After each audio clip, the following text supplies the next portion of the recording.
A Dragonlance media production.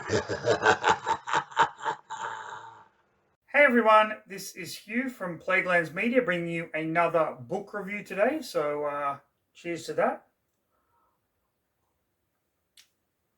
Now, those of you that are fans of the channel know that I'm a huge fan of the Dragonlance setting.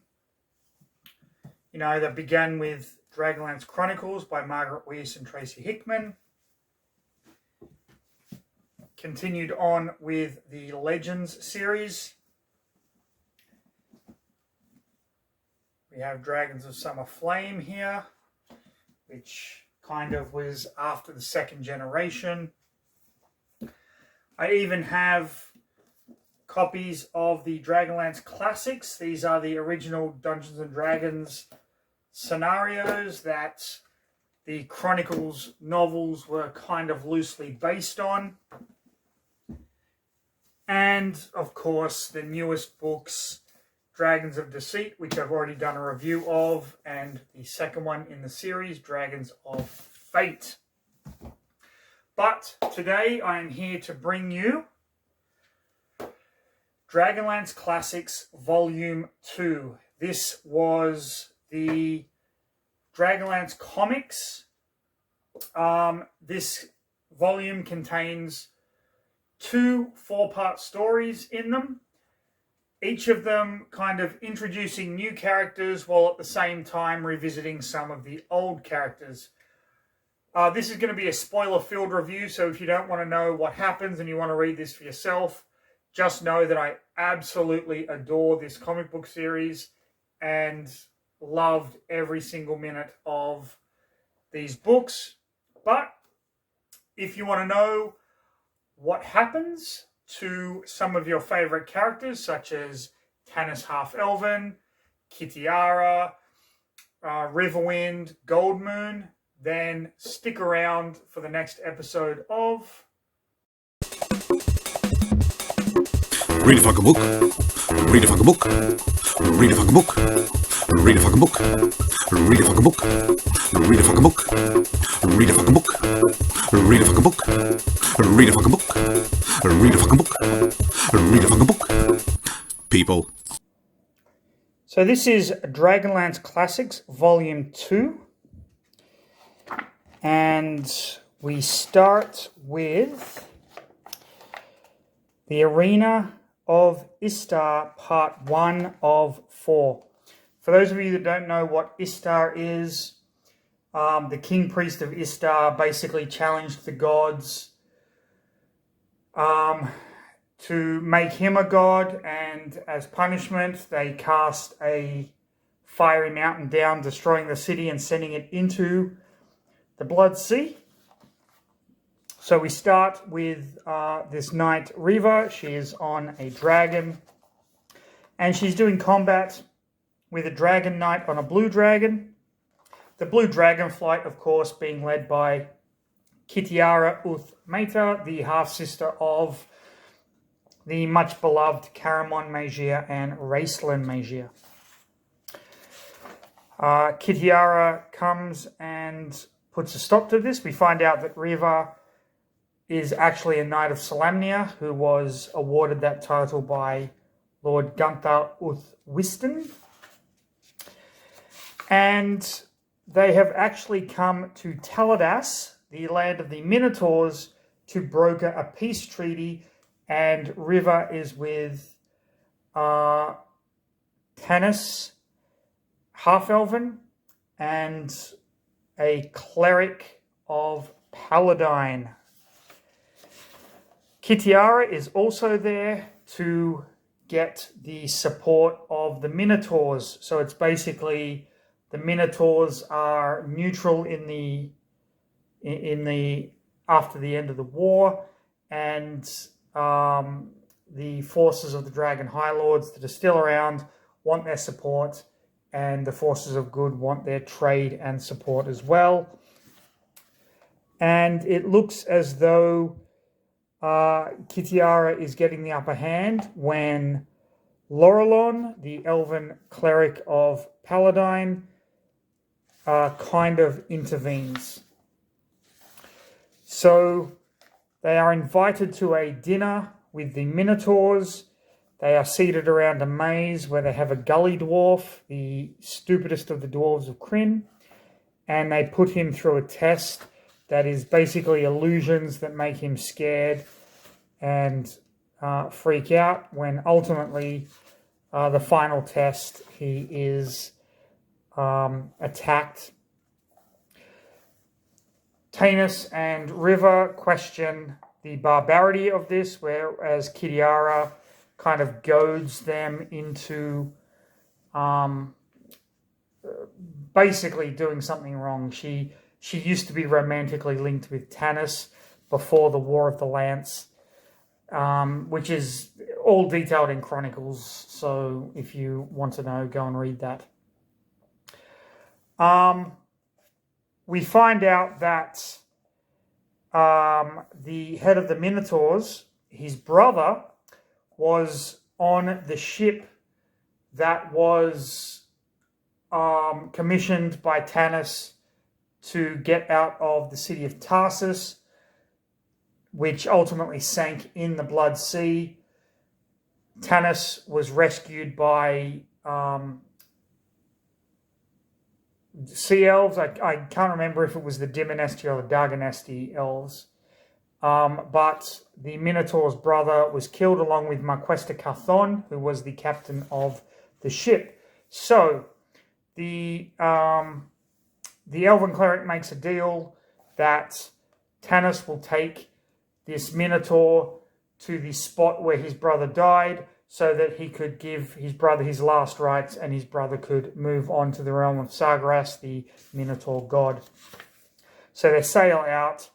As they do so, Tanis spots Kitiara on a blue dragon, and he remembers that this is exactly what happened last time, that the blue dragon flight came over, and it was due to that the ship sunk.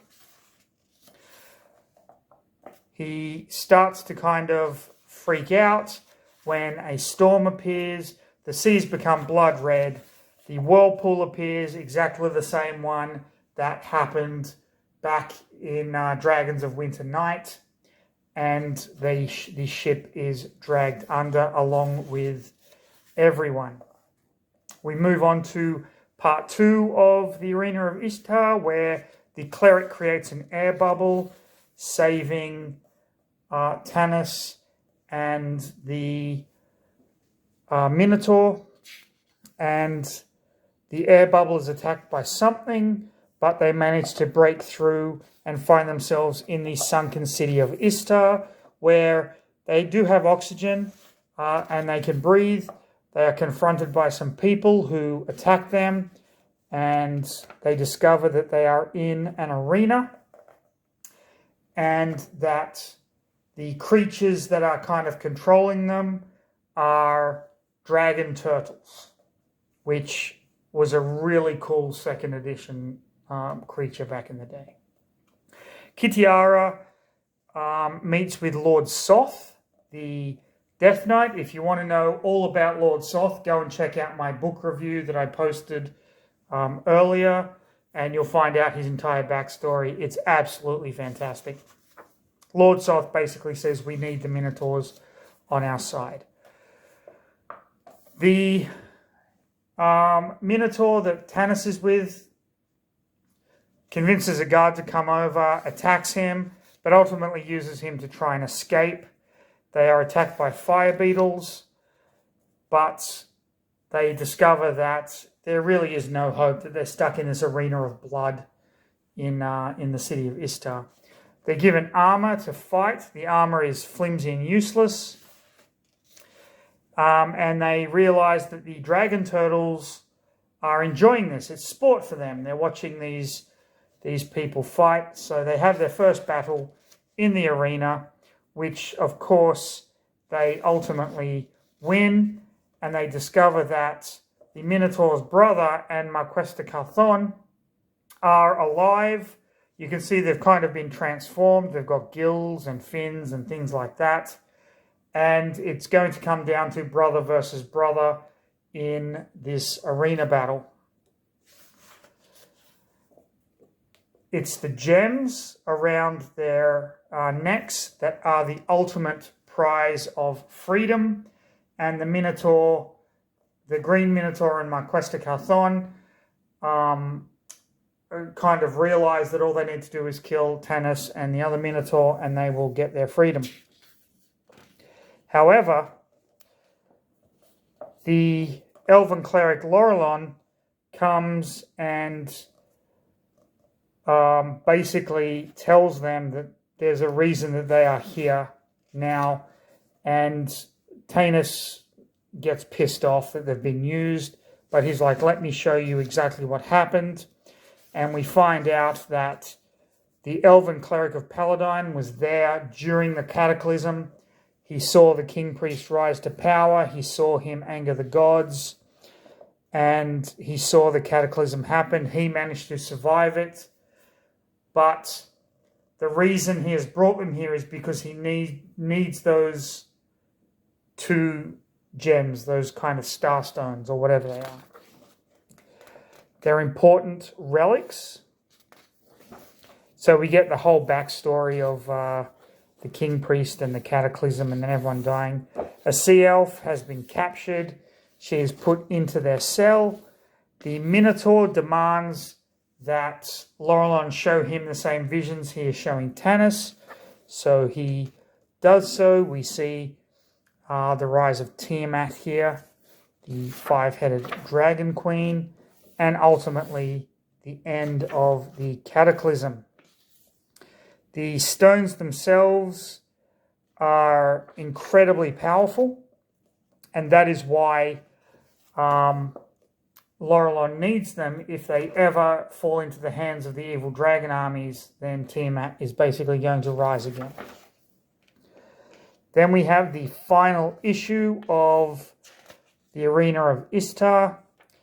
Tanis and the Minotaur go into battle against his brother and Marquesta Carthon, while Laurelon and the Sea Elf start to sabotage the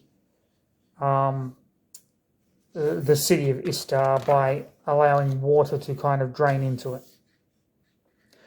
Ultimately, Tanis ends up killing Marquesta Carthon, which he doesn't want to do, and the Minotaur kills his own brother, kind of realizing that it's not really his brother anymore.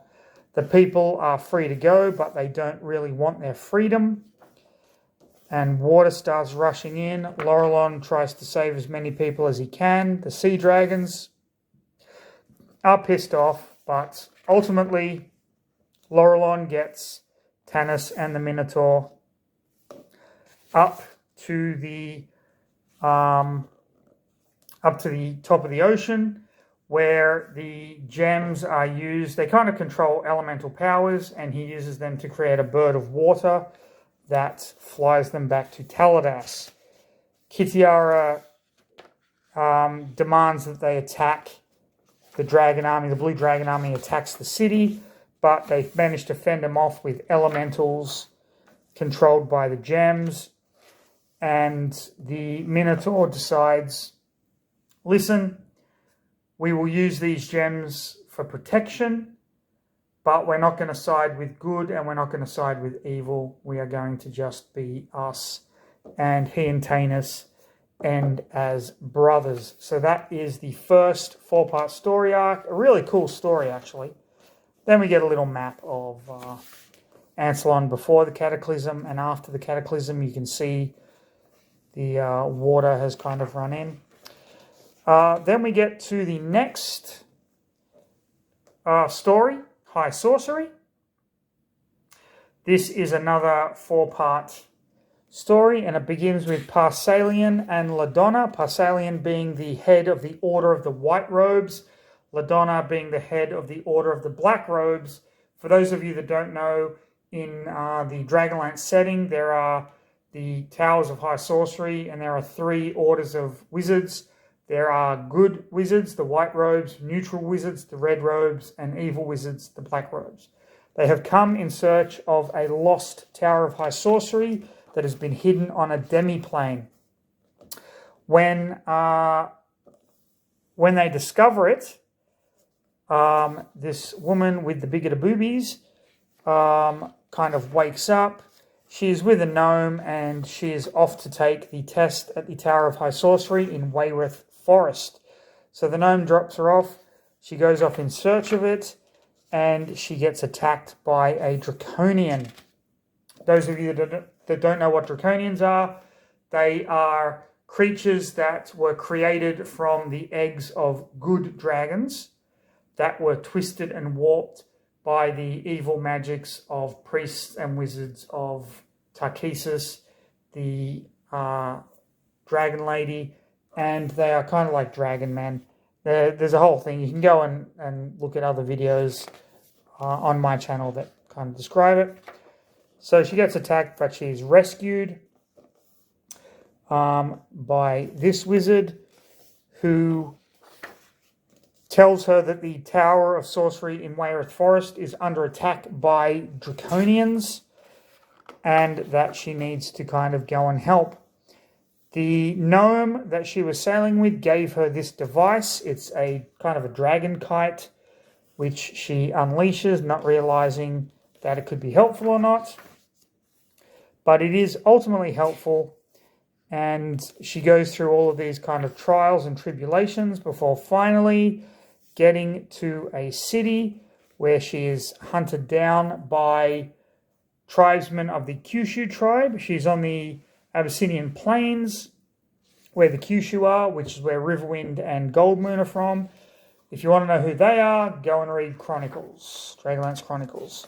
She meets Riverwind, who basically takes her back to the Kyushu village where she informs them of what is going on. In part 2, Goldmoon and Riverwind decide to accompany her because she believes that this treachery against the Tower of High Sorcery is by Raistlin Magia. Raistlin being one of the most famous wizards in all of Dungeons & Dragons, right up there with Elminster of Shadowdale, Vanga de Haast, Mordenkainen, Bigby, Tasha even. But he very famously was a red-robed wizard who was put through the test of high sorcery in the Tower at Wayreth. As part of the payoff for that, his eyes became hourglasses, so he could basically watch time degrading through people. He turned to the Black Robes, ultimately decided to go up against Tarkesis to become a god himself, was manipulated by Fist and Dantalus. It's a whole thing. Just go and read the fucking books. I'm telling you, you'll love them. So they kind of explain the tragedy that is Raistlin. At the same time, Parsalian and LaDonna are under attack by someone. The party of Goldmoon, the woman whose name I can't remember, and Riverwind are attacked by Ketches. If you are familiar with 2nd edition Dungeons & Dragons, the Ketch was a creature that came in the Dragonlance monster. It was a folio back then, so it was basically a loose leaf binder, and you put the creatures in it, which was kind of annoying, but still really fucking cool when I was growing up. They managed to fight them all off, and the story of Raistlin continues when eventually they get to the Tower of High Sorcery. LaDonna and Parsalian realize that they're going to need heroes to help them in fending off this renegade black wizard who basically stole the tower and became one with it.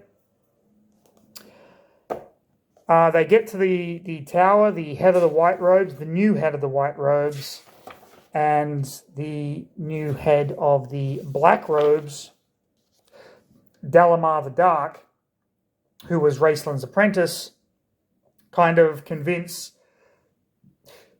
this character to take the test. Basically, I really should learn her name. I'm just calling her this character, but her name's in there somewhere. In the meantime, Riverwind and Goldmoon kind of vanish, and they have been brought to this dark dimension by Parsalian, who needs them to fight this renegade wizard. Okay, so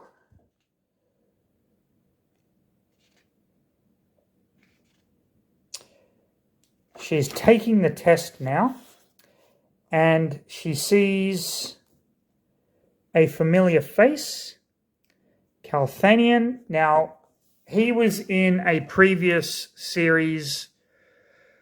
I did the review of Volume 1. He is an elf that is kind of battling good and evil in his own soul. And she has been looking for him, and now she's finally found him. They befriended each other in the last kind of, I think in issue 5, 6, 7, and 8 of the Dragonlance series. So the test continues, and the red-robed wizard that helped her with the Draconians becomes kind of part of the test and tells her there's something she needs to learn. Parsalian and LaDonna tell Riverwind and Goldmoon about this lost Tower of High Sorcery. When they get attacked by the tower itself, the renegade wizard has become part of the tower. So the test continues, and ultimately she kind of realizes what she has to do just as she's about to, because the elf wants her to kill him, basically, so the good and evil sides of himself won't conflict. She is dragged out of the test and into this kind of dimension where they are being attacked by this Tower of High Sorcery, and she's told that the test hasn't finished yet. So they go up against this kind of rogue wizard who is using the Tower of High Sorcery for himself. They get split up into pairs, and they each have their own little things to overcome. Like Parsalian and her fall down a cliff, and then they get attacked by a giant fish monster, and then they're kind of in a dungeon and whatnot. And the renegade wizard basically is about to destroy them when she uses this artifact that the elf was going to use on himself, this artifact that belonged to, I believe, Fist and Dantalus, but I could be wrong, that is going to kind of separate the minds, because the elf has, I believe it's his father is the evil side of himself, and then he's got the good side of himself, and he wants to destroy one of those two sides. That's his ultimate goal by using this artifact. But she uses the artifact to switch the renegade wizard with the elf. So the elf is now part of the Tower of High Sorcery, and the renegade wizard is gone. And that was her test. She was aiming to be a white-robed wizard, but ultimately she realized that neutrality was the way for her, and so she becomes a red-robed wizard. And that is simply the end of the story. And then we just get a little bit of search for the Lost Tower info. Okay, I glossed over that pretty quickly, but it's only because you need to know a lot of backstory to 100% enjoy this comic. I'm not saying this is bad. This is a really fun read. The art is fantastic. The characters are great. There's a lot of nostalgia for me. I think that's why I'm skewing a bit to that side, but if you have read Chronicles, if you've read Dragonlance Legends, if you've read the second generation, all of those books, which granted, all you really need to know is that this kind of takes place after Dragonlance Legends, but those other books provide a context for you, especially when it comes to the second story and the Towers of High Sorcery. And you fully understand who Dalamar the Dark is and all of that kind of good stuff. It elevates this comic. I get that a lot of people probably don't want to read a ton of fantasy novels to get 100% enjoyment out of reading a comic book. I understand that. As a fantasy story, it stands on its own, don't get me wrong. But I think, for me at least, having that nostalgia for Dragonlance and hoping that more people go back and read the old books, which I will be reading and reviewing in the future. You've got to give me time. I'm only human.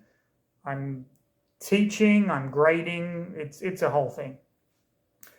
But the more people that go back and read these Dragonlance books, the more love they are going to get for what early Dungeons and Dragons novels actually were.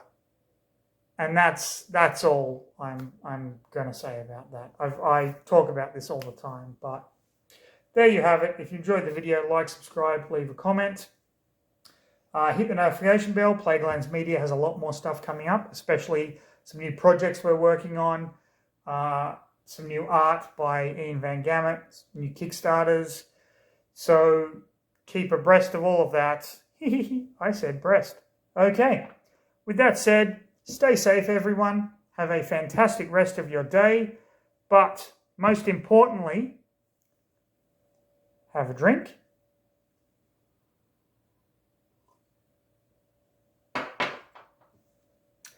And read a fucking book, people.